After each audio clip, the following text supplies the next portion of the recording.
In 2025, one of the biggest questions echoing across the tech world is simple.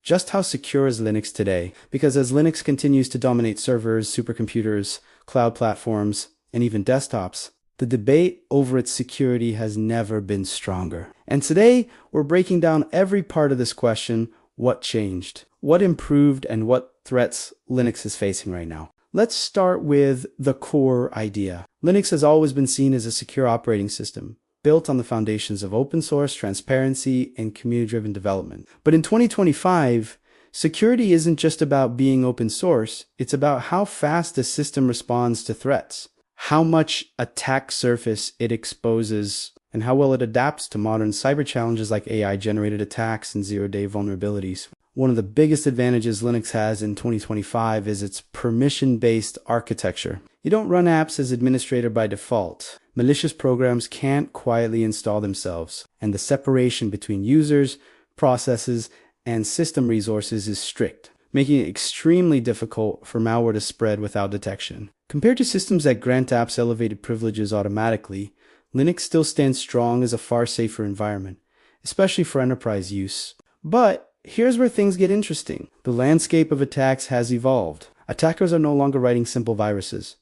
They're using AI-driven scripts, automated exploits, and tools that scan for vulnerabilities across thousands of systems in seconds. And Linux, despite its strengths, is now one of the most targeted environments in the world because of its dominance on servers and cloud infrastructure. In fact, most modern cyber attacks are aimed at Linux servers, not desktops. So the question isn't whether Linux is vulnerable, it's how quickly those vulnerabilities are discovered and patched. And this is where Linux absolutely shines. The patching cycle in 2025 is faster than it has ever been. Open source communities and security teams react almost instantly when a bug or exploit is found. For example, when a kernel vulnerability is discovered, major distros like Fedora, Ubuntu, Debian, and Arch push updates within hours. You don't see that speed in most proprietary operating systems. This rapid response time is one of the biggest reasons Linux remains one of the safest options today. Let's talk about malware. Yes, Linux malware exists in 2025,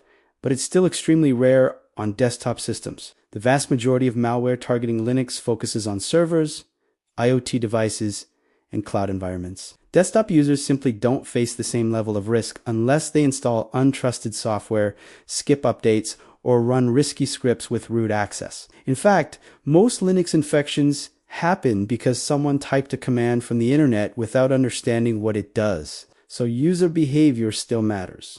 Now, let's talk about one of the most important evolutions in Linux security this year: mandatory sandboxing and better container isolation. Tools like Flatpak, Snap, Aparmer, Linux, Firegel, and Systemd are making applications more isolated than ever before. Even if an app gets compromised, it stays stuck inside its own sandbox, unable to touch your system files or settings. That's a level of protection that old-school Linux systems simply didn't have. Another powerful advantage in 2025 is built-in cryptography. Most modern Linux distributions ship with full disk encryption, encrypted home directories, and secure boot support. With just a few clicks during installation, your entire device becomes unreadable to anyone without your encryption path. Even if your laptop is stolen, your data stays locked away. But what about threats specific to 2025? One major shift is the rise of AI-generated phishing tools and automated zero-day exploit kits. These don't target Linux specifically, they target everyone. But Linux users benefit from the fact that most attacks assume you're running Windows or Android. Linux's smaller desktop user base still acts like a shield,